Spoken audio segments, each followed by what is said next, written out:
bidhaa za Azam utaiona pia na yenyewe imepatikana sasa ni 0.5. Okay, ni kitu cha namna hiyo. Kwa hiyo unaanza kupata ile concept yenyewe.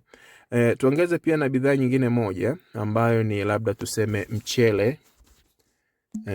Mchele wa magugu kilo.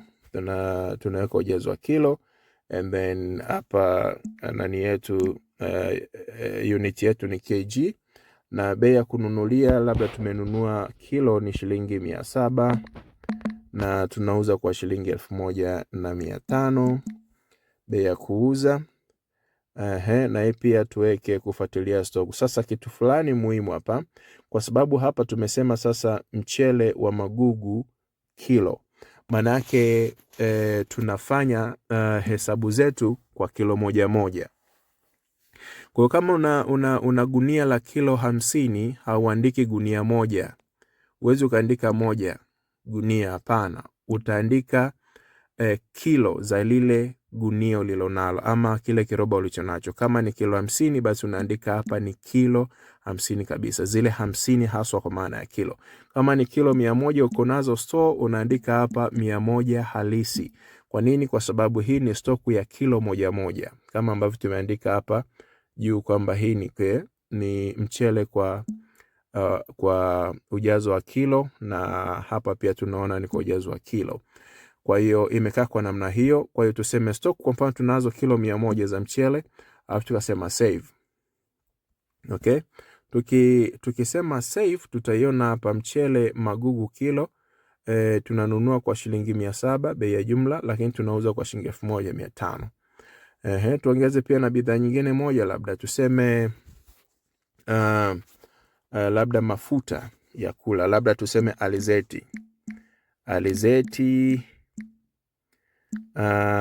lita 5. Tukisema lita 5, manake tunafahamu hivi ni vidumu vya lita 5. Sasa hapa tukisema lita LT, bei ya kununua tuseme ni shilingi 20,000 kwa nani moja, kwa kidumu kimoja, na tunauza kwa shilingi 25,000 kwa mfano. Sawa hivyo nafanya hapa, fuatilia stock, unaiwasha stock, unakuja hapa unasema uko nazo ngapi dumu za lita 5. Kumbuka hapa ni alizeti lita 5.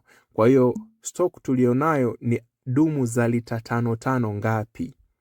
Okay, kama tunazo 10 tutaziweka hapa. Kwa hiyo tuna dumu za lita 5 10, ndio tafsiri yake. Okay, wakasema save. Okay, zote pia zinaongezeka hapa. Sasa ukishaweka hizi taarifa hapa, umemalizana na bidhaa. Ukija huku kwenye mauzo, ukatafuta bidhaa, kwa mfano alizeti. Sema alizeti, utaiona hapa alizeti lita 5, na ile bei ya kuuzia inaonekana hapa. Sasa kwa sababu ya wembamba wa simu ni kama vile imekatika hivi, lakini ukipindua simu, ambayo kwa mimi ambaye na rekodi itaonekana vibaya kwenye screen, lakini ni 25,000 yetu ndio ambayo iko hapo. Hautabadilisha kitu chochote. Lakini kitu kingine muhimu kama umenotice ni kwamba hapa kuna taarifa ambayo ipo. Hii hapa, hii ndogo hii inakuambia kwa alizeti ya lita 5 tunayo stock kwenye store sasa ni piece 10. Na ndicho ambacho tulikifanya. Tukija kwenye bidhaa tukaangalia kwenye alizeti, hapa tunaona kwamba tunazo piece 10. Okay, kwa nafikiri umekuwa ukipata picha sasa. Okay, mfano mwingine, kwa mfano Azam juice za 0.5. Okay, tukiangalia kwenye form tukasema Azam za 0.5, tukaichagua hapa, natuambia stock iliyopo ni 50. Kwa hata kwenye kuuza unafahamu hautauza zaidi ya stock ambayo uko nayo. Okay, sawa.